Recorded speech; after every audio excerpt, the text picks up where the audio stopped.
My name is Kobus van Zyl.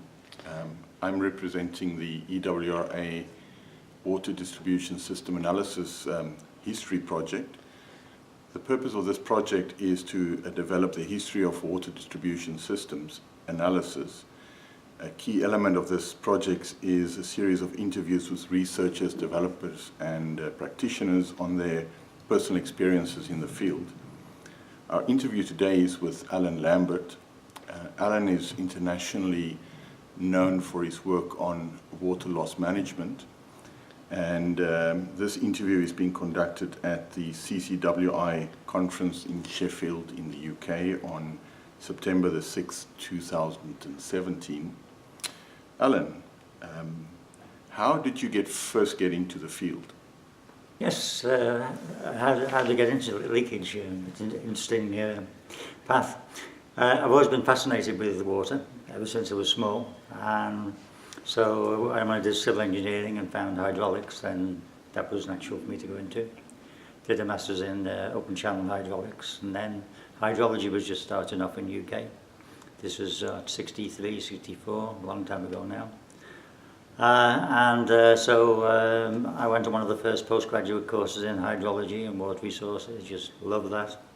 Worked for the river authorities, always keen on modelling, but very practical aspects of modelling. I've done an MSc in hydraulics at Liverpool as well. And I thought I'd never leave hydrology. I just loved the subject, everything, flood forecasting, reservoir control, groundwater. I even got to be president of the British Hydrological Society at one stage. And then the Welsh water started to become multi-purpose, and I switched into water distribution and suddenly found out about leakage. And I suddenly realised this was a field that had never been properly modelled or researched. It was a lot of, well, the utility down the road did it this way and they seem to get results, so we'll try doing the same thing. And did some work in Welsh Water for that, also in charge of the leakage side teams, and then became the technical secretary, the representative on the first National Leakage Control Initiative in the early 90s, just after privatisation of the companies. I became even more fascinated with it, and that was the point really, where after 25 years in hydrology, a subject I really loved, I decided that this was where I was going to go, because we couldn't do water resources management if we didn't understand leakage. What year did you first get into the interest in the leakage problem? What year was that? It started in about, I first assumed responsibility for it in about 1984, 1985. And I tried to apply what were the standard methods then in a very early area in North Wales. And lots of the methods just didn't seem to work. They were more designed for working in towns. We had night flows, we had some work on pressure management in the UK, but it didn't really seem to all hang together. So the National Leakage Control Initiative, I was seconded to work on that as technical secretary for 2 years. And it meant I could really get into it. And I actually started to apply many hydrological principles to the methods of analysis, like the component analysis of leakage actually comes from the ideas in Penman's calculation of evapotranspiration. I just realised that if we broke leakage down into different components with different frequencies and durations and parameters that influence them, that we might have a chance. And within about 2 years, we had component analysis. That was a big breakthrough. Allan, you internationally recognised. Whenever people talk about leakage, people think about your name, and you've made a huge contribution. So, thinking back about over your career in the water loss field, can you tell us what you think were the main advances, and tell us something about what your role in that was and how these things came about? Well, I took voluntary severance from Welsh Water in 1995, and I was very interested in leakage at that stage, and also by that time I'd come across John May's work, because up till 1995 we knew the pressure influenced distribution systems, but we couldn't figure out how to predict it or why it varied from one place to another. And I went to a talk by John, which was very mathematical. It turned most people off, but it was like a moment of revelation. I thought, this guy has really cracked it. He understands why.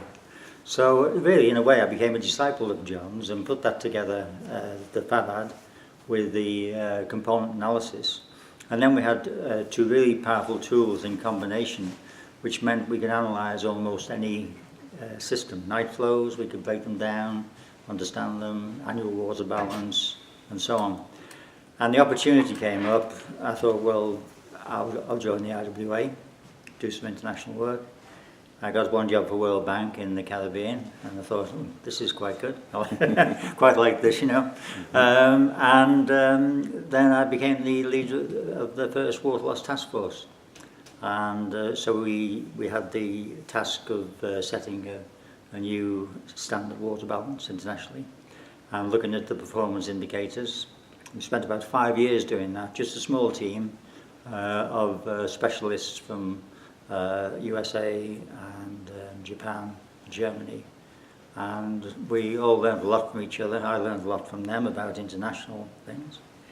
I realised that the way we did it in UK wasn't necessarily the best way for applying it in other places. And so I started to realise that internationally we had to have models that would work everywhere. It's very challenging. But it wasn't good enough to have one model that worked just for one country and one for another. And I started visiting many countries, helping, advising, testing out the drafts. It took us about 5 years to develop those, and then the first Water Loss Task Force was supposed to complete its work in 2000. And we all met at the conference in Brno. And everyone realised at the same time that what we had was something rather special that could be used internationally, and it was decided we'd carry on and have a second task force which would be for seeking to implement it. And then the whole thing just grew and grew like topsy, to conferences on leakage with upwards of 500 people, all using the same language, the same kind of ideas, success stories. And I became particularly interested then in two aspects of it which I thought were very weak. The first one was the understanding of pressure and bursts, which nobody seemed to recognise. And the second one was my obsession with how useless percentages are, percentage of system input volume as a performance indicator. So I tend to spend most of my time on researching those. And I work with groups of colleagues there.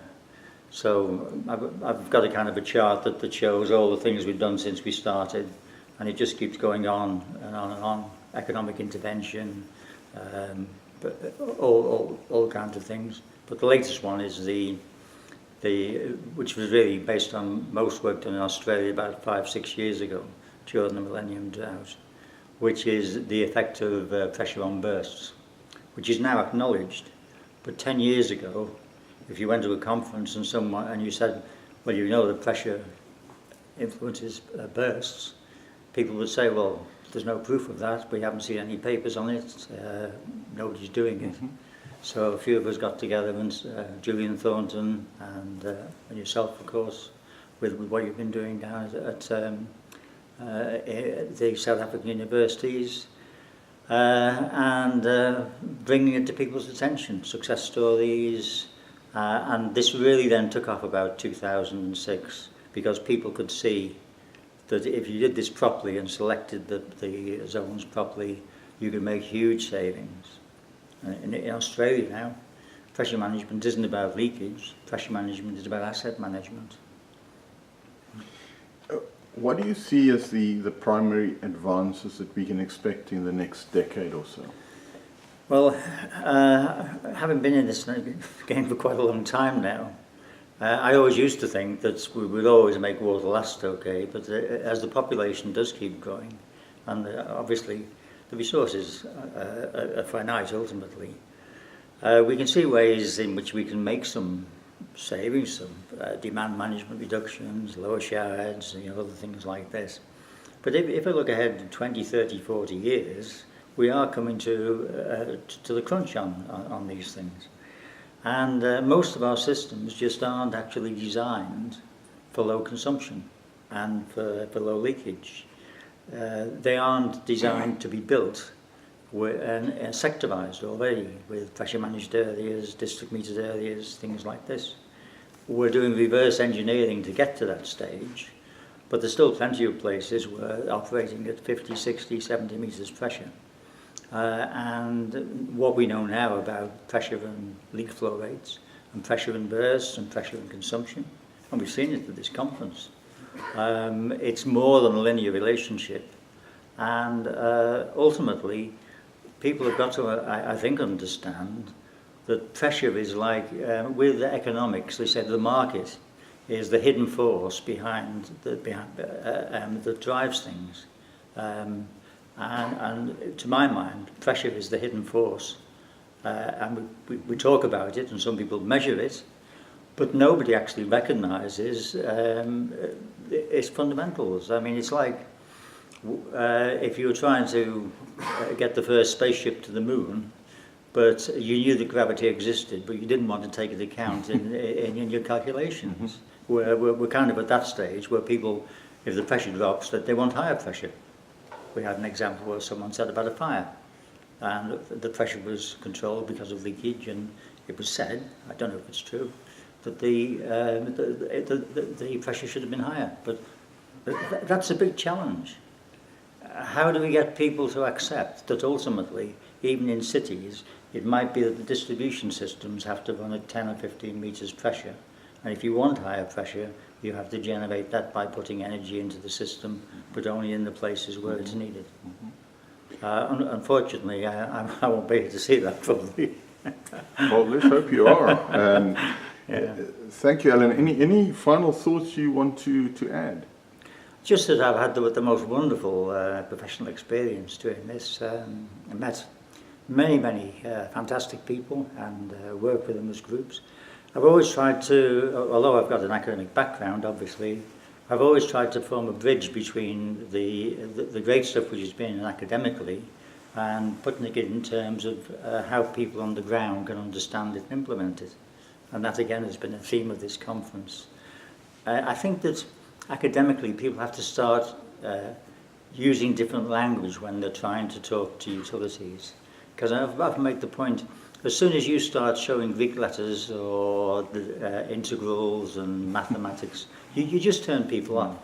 You've got to find good ways of presenting it just to the level that they need, and maybe so you got 95% of the good theory in there, but it's shown to them in a very simple way. Because if you've got 3,000 district metered areas to look at, then you have to find something fast, quick to deal with. And that's really what I've concentrated on, what I've been doing, flood forecasting for World Met Office, or reservoir control rules, or whatever. I'm always thinking of the guy on the ground.